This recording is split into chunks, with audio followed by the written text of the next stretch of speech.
படிப்பு வரை தன்னுடைய பேச்சாற்றல் மூலமாகவும் நினைவுத்திறன் மூலமாகவும் பல்வேறு பேச்சு போட்டிகள் கலந்து இந்த நிலையை அடைந்திருக்கிறார்.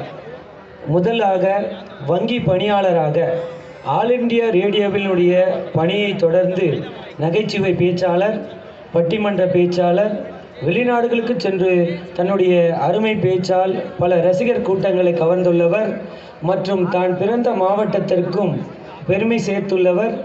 ஒவ்வொரு ஊருக்கும் ஒரு சிறப்பு இருக்கும். அப்படி தஞ்சை என்றால் தலை